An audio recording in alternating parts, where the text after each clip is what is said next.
जुन्नर तालुक्यातील पिंपळगाव, आर्वी पिंपळगाव या ठिकाणी सगळे शेतकरी बांधव जमलेले आहेत मोठ्या प्रमाणात. खरं तर आज या मीना नदीमध्ये, मीना नदी आहे ही, इथे त्यांनी आंदोलन पुकारलंय. काय नेमके विषय आंदोलनाचा आपण जरा जाऊ त्यांच्याशी बोलूयात. आणि लोकप्रतिनिधींना आपल्याला भाग नाही आला आणि जर शेतकऱ्यांना या ठिकाणी न्याय नाही मिळाला याच्यापेक्षाही तीव्र स्वरूपाचं आंदोलन स्वाभिमानी शेतकरी संघटना आणि आमच्या सगळ्या बरोबर असलेल्या ज्या संघटना आहेत, ग्राहक संघटना असेल किंवा बाकीचे सगळे आमचे शेतकरी असतील, इतरही संघटनाचे पदाधिकारी असतील, आम्ही सगळे मिळून ठिकाणी तीव्र स्वरूपाचं आंदोलन या ठिकाणी करू. कारण शेतकरी आधीच त्या ठिकाणी अडचणीमध्ये आहे, संकटामध्ये आहे. दरवर्षी अतिवृष्टीनं कधी शेतकऱ्यांचं नुकसान होतं आहे, कधी दुष्काळ पडतो आहे, शेतीमालाला हमी भावाचा कायदा नाही, सरकारचं आयात निर्यात धोरण हे सुद्धा शेतकऱ्याच्या मुळावर येतं आहे. त्यामुळं सगळ्या बाजूनी शेतकरी हा अडचणीमध्ये त्या ठिकाणी सापडलेला आहे आणि म्हणून शेतकऱ्याला या ठिकाणी न्याय मिळाला पाहिजे या भावनेने आम्ही सगळे या ठिकाणी एकत्र आलो आहोत. किती क्षेत्र याच्यामध्ये पाण्यामध्ये गेले असं प्रत्यक्ष माहिती घेतलेली नाही आम्ही. आता या ठिकाणी मी पहिल्यांदाच आलेलो आहे. जे सत्य आहे ते आपण या ठिकाणी बोललं पाहिजे. मी सगळी वस्तुस्थिती समजून घेणार आहे आणि त्यानुसार प्रशासनातल्या अधिकाऱ्यांनी देखील प्रत्यक्ष पाहणी करून वस्तुस्थिती पाहूनच त्या ठिकाणी पंचनामे करावेत आणि वस्तुस्थितीनुसार या ठिकाणी शेतकऱ्यांना न्याय द्यावा. आम्ही नुसतं म्हणतोय म्हणूनही काही गोष्टी कराव्यात असं आम्ही मानणार नाही. कारण वस्तुस्थिती जी आहे ती पाहूनच त्या ठिकाणी सगळ्या गोष्टी व्हाव्यात ही देखील आमची या ठिकाणी मागणी आहे. महसूलवाले साहेब काय पंचनामे केले काय सांगतो वस्तुस्थिती साहेब या ना पुढे या ना. तलाठी भाऊसाहेबांना माहिती आहे. सर्कल सर्कल भाऊसाहेबांना माहिती आहे. भाऊसाहेब काय परिस्थिती आहे? आपण 4 ते 8 जुलै दरम्यान जी अतिवृष्टी झाली त्यात या नदीला पूर आला होता आणि याच्यात नदीच्या दोन्ही बाजूचे जे बाधित शेतकरी आहेत त्यांचं क्षेत्र जमीन वाहून गेलेली आहे. अशा सर्वांचे पंचनामे केलेले आहेत. संयुक्त पंचनामे केलेत कृषी विभाग, ग्रामविकास विभाग आणि महसूल विभाग आणि आज आम्ही ती यादी तहसील कार्यालयात जमा करणार आहोत. नदीच्या कडेचं क्षेत्र किती पाण्यामध्ये वाहून गेलं त्याचं काय अपडेट आहे? 3 हेक्टरपेक्षा जास्त क्षेत्र सर्व शेतकऱ्यांचं मिळून 3 हेक्टरपेक्षा जास्त क्षेत्र नदीच्या दोन्ही बाजूच्या शेतकऱ्यांचं वाहून गेलं. कुठपासून कुठपर्यंत? पिंपळगावच्या आधीतलं. पिंपळगाव प्रमोद खांडके काय वस्तुस्थिती? अनेक वर्षापासून या ठिकाणी घर्षण होते, परंतु या वर्षी एवढ्या मोठ्या प्रमाणात पाऊस झालेला आहे आणि पाटबंधारे विभागाचे अधिकारी त्यांनी वरच्या केटीपासून आता इथं काही दिसत नाही, काय गेलेलं झाडी दिसतात, परंतु जे महत्त्वाचं क्षेत्र गेलेलं आहे ना ते त्यांनी अहवाल सादर केलेत. ते वरील केटी आपली पिंपळगावची त्या ठिकाणी आणि खालचे केटी त्या ठिकाणी ना मोठ्या प्रमाणात शेती वाहून गेलेली आहे.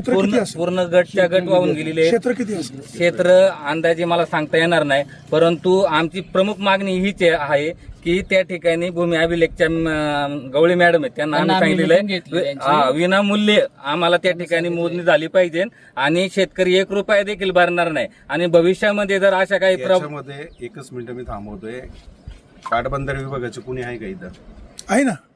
तर त्यांना आणि पाटबंधारे विभागाला मी आवर्जून सांगतो. मला सांगा त्यांची पूर नियंत्रण रेषा कुठे आहे? त्यांना सांगता नाही आलं मला काल. मग जर तुमच्या पूर नियंत्रण रेषेच्या आतमध्ये जर पाणी जात असेल आणि जर शेतकऱ्यांचं नुकसान होत असेल तर ही जबाबदारी कोणाची आहे? महत्त्वाचा मुद्दा तोच आहे. पाटबंधारे विभाग असेल, महसूल असेल किंवा ह्या सगळ्या विभागाच्या लोकांनी मिळून भूमी अभिलेखनी सुद्धा आता प्रमोदनी मागणी केली त्या पद्धतीनं हे जर शेतकऱ्यांचं नुकसान झालंय ही नैसर्गिक आपत्ती आहे आणि म्हणून शेतकऱ्यांनीच मोजणी करून घ्यायची. भूमी अभिलेखनी विना मोबदला या ठिकाणी मोजणी करून दिली पाहिजे.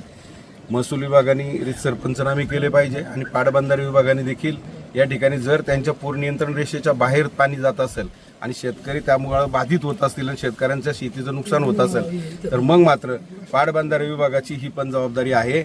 आणि हा झाला प्रशासनाचा भाग. इथले लोकप्रतिनिधी, इथले आमदार असतील, खासदार असतील, जिल्हा परिषद सदस्य आता अतुल पारखे मला वाटते माझ्याशी गुलाब पारखे माझ्याशी बोलून गेले. तर या तालुक्याचे आमदार असतील, खासदार असतील, यांची पण ती जबाबदारी आहे आणि त्यांनी देखील इथल्या बाधित शेतकऱ्यांना या ठिकाणी न्याय दिला पाहिजे.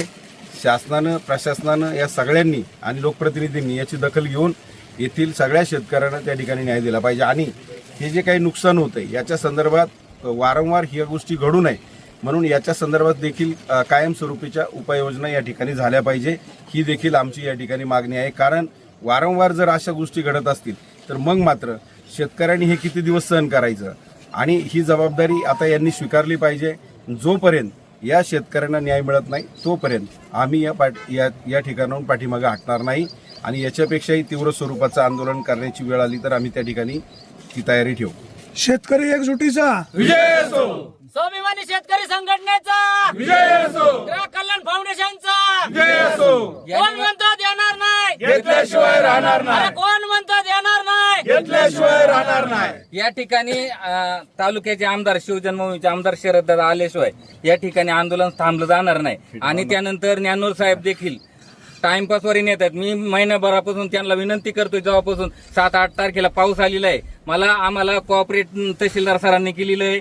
परत सपांगे साहेबांनी पोलीस स्टेशनचे अधिकारी आहेत त्यांनी आम्हाला कोऑपरेट केलेलं आहे, परंतु पाटबंधारे विभागाचे अधिकारी कोऑपरेट करत नाही आणि ते टाइमपासवर नेतात. त्यांनी 1000वरून 18,000 क्युसेसने पाणी सोडलं. आतापर्यंत आमची जाणकार मंडळी या ठिकाणी आहेत. माझ्या हयातीत देखील आणि आमच्या 2 पिढ्यात देखील पाणी या मंदिराला लागलं नव्हतं. सेकंद पाणी ज्या वेळेला तुम्हाला सोडायचंय त्यावेळेला याची कल्पना आधी शेतकऱ्यांना दिली पाहिजे का नाही, नदीकाठच्या लोकांना दिली पाहिजे का नाही.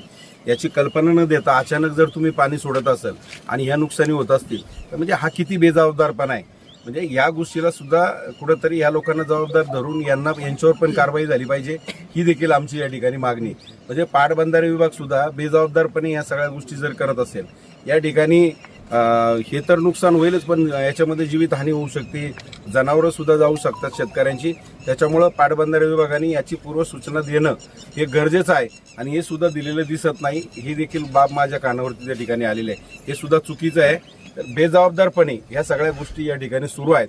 त्याच्यामुळं कुठंतरी या गोष्टीला लगाम बसला पाहिजे, यांना छाप बसला पाहिजे आणि शेतकऱ्यावरती जो काही अन्याय या ठिकाणी चालू आहे हा थांबला पाहिजे. या भावनेनं आम्ही या ठिकाणी एकत्र आलो. तुम्ही 3 जण अर्धनग्न झालेला आहात, पुढची भूमिका काय असणार आहे? नाही, आम्ही जलसमाधी घेऊ म्हणजे आम्ही उड्या टाकू नदीमध्ये. आमचा जीवच त्यांना घ्यायचा असेल तर घेऊ द्या, आम्ही त्यांना इथे त्यासाठी यायचं तयार नसेल आहोत. तर आम्ही आमचा तयार जीव आहे. घेत असेल तर आम्ही तयार आहे, काय अडचण नाही.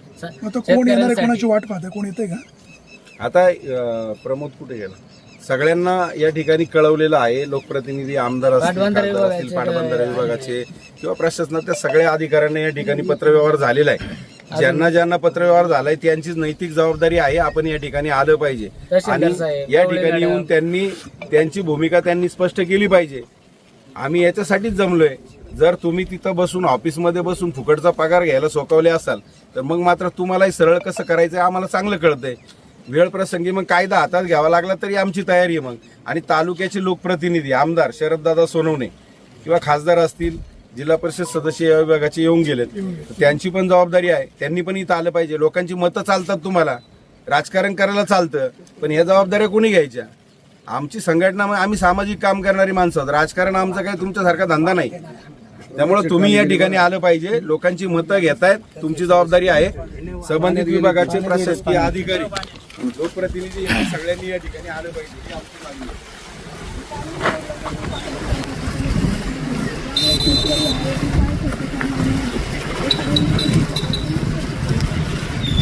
हो पुढं नका जाऊ. अहो फोर्सेस असाल खाली. पोलिस कुठे गेले? प्रत्येक माणसाची म्हणजे हातातोंडाच्या प्रकाश गिदे डोळ्यासमोर पीक वाहून गेलं सावरगावचं. दादा काय शासनाने पॉलिसी याच्यावर आता अवलंबली पाहिजे? तुम्ही आलात, शेतकऱ्यांना पाण्यात उभं लागली स्वतःच्या हक्कांसाठी. नाही, प्रमोदराव आमची बऱ्याच वेळा या विषयावर चर्चा झाली. इरिगेशन खात्याकडे पण आपण गेलो होतो, पण काही सरकारी लालफितीचा कारभार, त्यांच्यावर रिस्ट्रिक्शन आहे. त्यांची बाजू घेतोय असं नाही, शेतकऱ्यांच्या बाजूने आपण सगळे आहोत. तुम्हाला विनंती करतो, कारण आहे ना आमच्या शेतकऱ्यांना 100% अन्याय झालेला आहे. निश्चित आम्हाला नदी मोजून दिली पाहिजे. हे पाटबंधारे विभागाची जबाबदारी आहे. तहसीलदार सरांनी मोजणी करून दिली पाहिजे. शिवजन्मभूमीचे आमदार आहेत, त्यांनी देखील याच्यात लक्ष घातलं पाहिजे. टाइमपासवर कुठली गोष्ट नेली नाही पाहिजे. कारण आहे ना किटीच्या तिथं वरड्याच्या जमीन आहेत, तिकडे खांडग्याची जमीन आहेत, चव्हाणांच्या जमीन आहेत, सगळ्या वाहून गेलेल्या आहेत. सगळ्या जमिनी वाहून गेलेल्या आहेत. पुऱ्याच्या पुरे सातबारे नाहीत. काही काही शेतकरी रस्ते वाढलेले आहेत. शेतकऱ्यांचे काही आले ते आधी शेतकरी अडचणी दोन मिनिटं. तुम्हाला सांगतो, तुम्ही टाइमपासवर नेलेले. एखादा मेला असता तर तुम्ही जबाबदार होते. कधी आयुष्यात प्यानं आमच्या गावात घुसलं नाही. स्मशानभूमी आखी वेढली होती. तर आमच्या श्रीरामांना पाणी लागलं होतं. एका हजारावरून 18,000 काय समजलं होतं तुम्हाला? तुम्हाला इथं देता येत नाही का तुम्हाला? इरिगेशन खात्याचे अधिकारी आले ते काय बोलतात ऐका. आपण तुमच्या मागण्याबाबत पॉझिटिव्हच आहोत. शेतकरी एकजुटीचा विजय असो. स्वाभिमानी शेतकरी संघटनेचा विजय असो.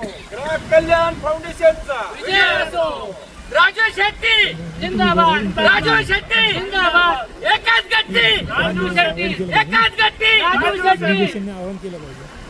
म्हणता येत नाही. घेतल्याशिवाय राहत नाही. शेतकरी एकजुटीचा विजय असो. ग्राहक कल्याण फाउंडेशनचा विजय असो. एकाच गट्टी राजू शेट्टी. एकाच गट्टी राजू शेट्टी. स्वाभिमानीचा विजय असो. स्वाभिमानीचा विजय असो. ग्राहक कल्याण फाउंडेशनचा विजय असो. ग्राहक कल्याण फाउंडेशनचा विजय असो. हो साहेब, पुढं पाणी खोली त्यांना बाहेर काढा ना. या ठिकाणी संबंधित हा बोला बोला बोला बांगर साहेब बोला. संबंधित खात्याचे अधिकारी लोकप्रतिनिधी जोपर्यंत या ठिकाणी येत नाही तोपर्यंत आम्ही या ठिकाणावर हलणार नाही.